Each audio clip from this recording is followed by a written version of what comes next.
आज हम एक ऐसे टॉपिक पर बात कर रहे हैं जो इंटरनेट पर बस छाया हुआ है, लेकिन फिर भी ना अक्सर इसे समझना थोड़ा कंफ्यूजिंग लगता है। न्यूज़ हो, सोशल मीडिया हो, हर जगह बस एक ही शोर है। जी हाँ, हम बात कर रहे हैं क्रिप्टो करेंसी की। आज के इस एक्सप्लेनर का मेन गोल है इस पूरे क्रिप्टो इकोसिस्टम को बिल्कुल आसान भाषा में डिकोड करना। हम उन भारी भरकम टेक्निकल शब्दों को साइड में रखेंगे और इसके पीछे की असली तकनीक और प्रैक्टिकल सच्चाई को समझेंगे। देखिए, हम यहाँ कोई साइड नहीं ले रहे हैं, बस सोर्स से मिली जानकारी को एकदम स्ट्रक्चर्ड तरीके से सामने रख रहे हैं ताकि कॉन्सेप्ट बिल्कुल क्रिस्टल क्लियर हो जाए। चीज़ों को बिल्कुल साफ रखने के लिए हमने इस चर्चा को 4 हिस्सों में बांटा है। पहले हम क्रिप्टो और ब्लॉकचेन के बेसिक्स देखेंगे, फिर एक्सचेंज और इन्वेस्टमेंट प्रोसेस, उसके बाद ट्रेडिंग और रिस्क, और लास्ट में वॉलेट्स और सिक्योरिटी। तो आइए शुरू करते हैं सेक्शन 1 से, क्रिप्टो करेंसी और ब्लॉकचेन के बेसिक्स।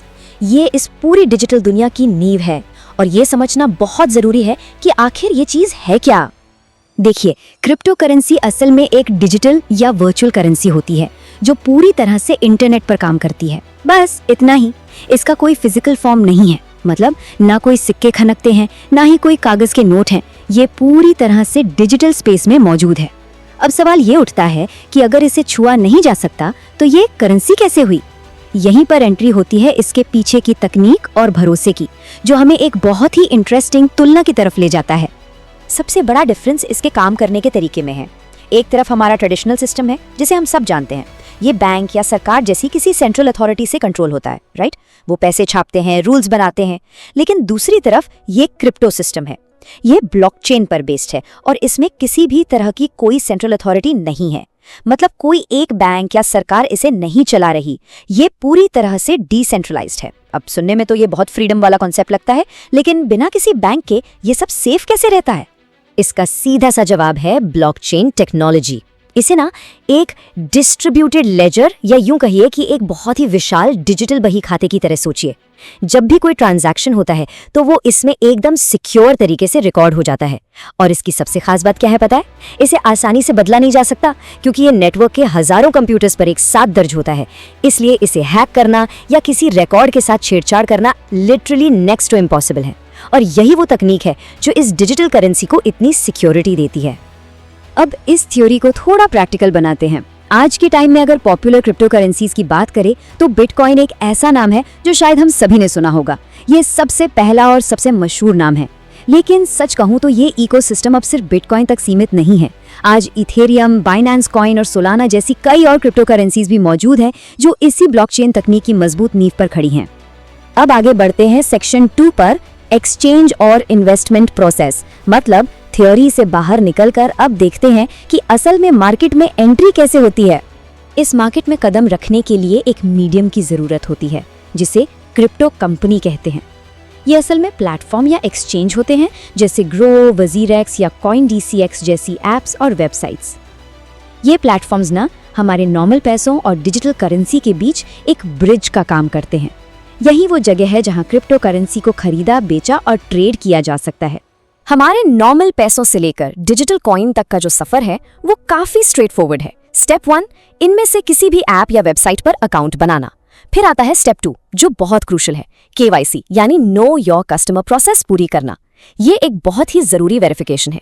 एक बार ये हो गया तो स्टेप 3 है फंड्स ऐड करना, जिसके लिए बैंक अकाउंट या UPI का आसानी से इस्तेमाल किया जा सकता है। और फाइनली स्टेप 4, अपना पसंदीदा कॉइन चुनिए, अमाउंट डालिए और बाय पर क्लिक कर दीजिए। देखिए, ये पूरा प्रोसेस बिल्कुल इतना ही स्ट्रक्चर्ड है। अच्छा, खरीदने के बाद होता क्या है? ये खरीदी गई क्रिप्टो सीधे बैंक अकाउंट में नहीं जाती, बल्कि एक डिजिटल स्पेस में सेफ रहती है जिसे वॉलेट कहते हैं। इसके बारे में हम आगे बात करेंगे। यहाँ प्रॉफिट कमाने का जो बेसिक फंडामेंटल है वो किसी भी दूसरी प्रॉपर्टी या एसेट जैसा ही है। जब कीमत बढ़ती है तो उसे बेचकर प्रॉफिट कमाया जाता है। कम में खरीदो, ज्यादा में बेचो। सुनने में तो काफी आसान लगता है ना? लेकिन क्या ये वाकई इतना आसान है?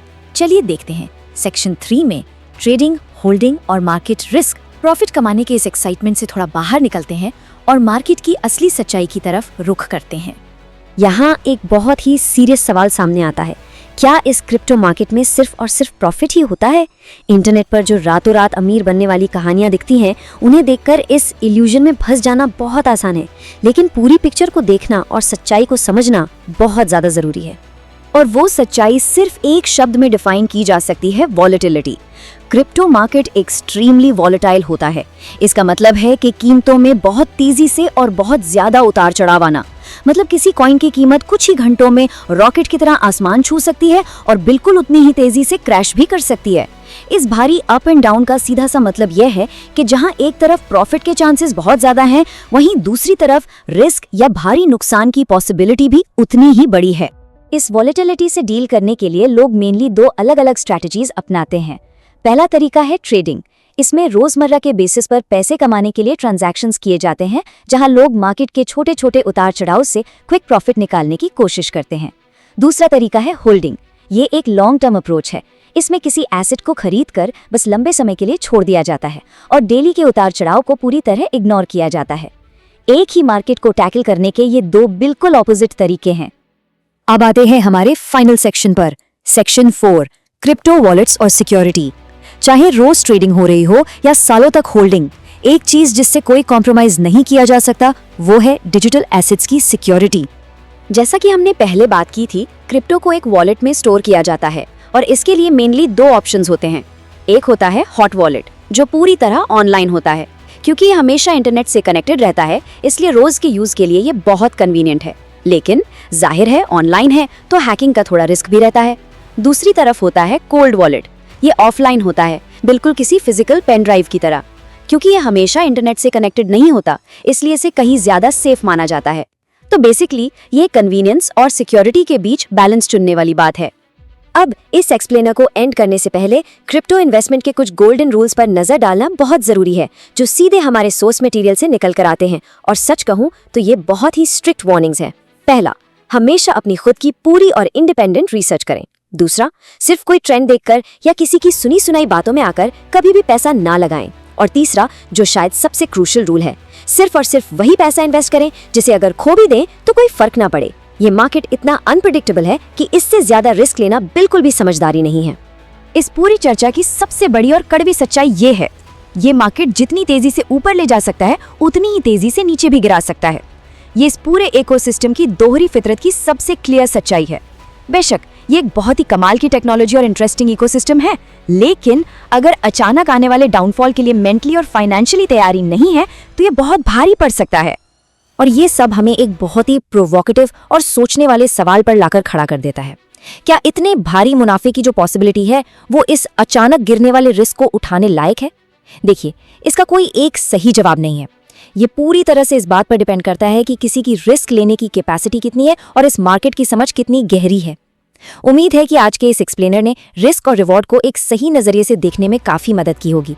तो बस सीखते रहिए और बहुत ही सोच समझकर अपने कदम बढ़ाइए।